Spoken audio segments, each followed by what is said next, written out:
Olá, meu querido irmão, minha querida irmã, saudações em Cristo Jesus, que Deus abençoe grandemente a tua vida.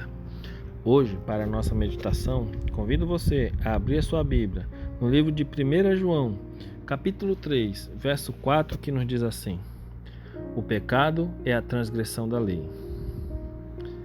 Meus queridos, o desejo de uma religião fácil, que não exige esforço, renúncia, nem ruptura com as loucuras do mundo, tem tornado popular a doutrina da fé, e da fé somente. Mas que diz a palavra de Deus a respeito disso? O apóstolo Tiago nos diz assim: meus irmãos, qual é o proveito se alguém disser que tem fé, mas não tiver obras? Pode acaso semelhante fé salvá-los? Quer depois ficar certo, ó homem insensato, de que a fé sem obras é inoperante? Não foi por obras que Abraão, nosso pai, foi santificado quando ofereceu sobre o altar o seu próprio filho Isaque? Vê como a fé operava juntamente com as suas obras. Com efeito, foi pelas obras que a fé se consumou. Verificais que uma pessoa é justificada por obras e não por fé somente. Está em Tiago 2, do verso 14 ao 24. O testemunho da palavra de Deus é contra essas doutrinas perigosas da fé sem obras. Não é fé pretender o favor do céu sem cumprir as condições necessárias para que a graça seja concedida. É presunção, pois, que a fé genuína se fundamenta nas promessas e disposições da Escritura. O cometer o pecado conhecido faz silenciar a voz testemunhadora do Espírito e separa a alma de Deus. Pecado é o quebrantamento da lei, e qualquer que peca, transgride a lei, não o ouviu e nem o conheceu, diz 1 João 3,6. Conquanto em João, em suas epístolas, trate tão amplamente do amor, não hesita, todavia, meus queridos, em revelar o verdadeiro caráter dessa classe de pessoas que pretende ser santificada, ao mesmo tempo em que vive a transgredir a lei de Deus. Aquele que diz, eu conheço e não guardo os seus mandamentos, é mentiroso, e nele não está a verdade.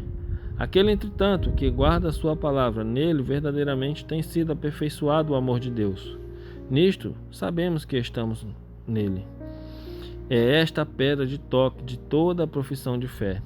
Não podemos atribuir santidade a qualquer pessoa sem aferi-la pela medida da única norma divina de santidade, no céu e na terra.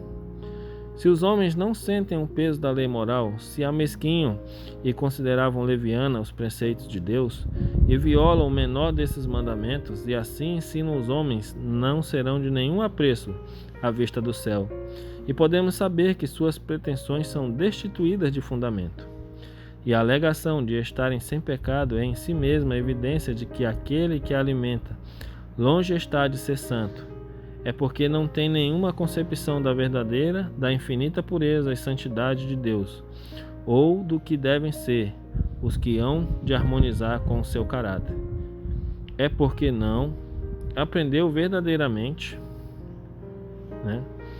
o verdadeiro conceito de pureza e perfeição suprema de Jesus, bem como da malignidade e horror do pecado, que o homem pode considerar-se santo.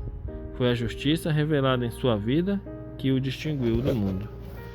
Então, meus queridos, o pecado ele é a transgressão da lei. E não existe religião fácil. Quer dizer, existe, não é verdadeira, Mas que a gente possa, dentro do princípio da palavra de Deus, buscar sabedoria do céu para cada vez mais fazer a vontade de Deus. Se esse é o teu desejo, eu gostaria de orar por você. Pai querido e bondoso, nos ajude. Nos ajude, Senhor, a entender que nós devemos obedecer ao que o Senhor nos manda. Nos ajude porque talvez diante das coisas que o mundo oferece seja uma escolha difícil.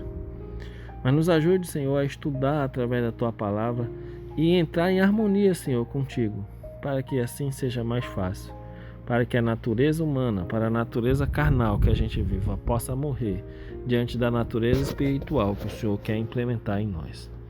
Fortalece, nos abençoa, nos ajude a fazer a Tua vontade, em nome de Jesus. Amém. Que Deus te abençoe e te guarde.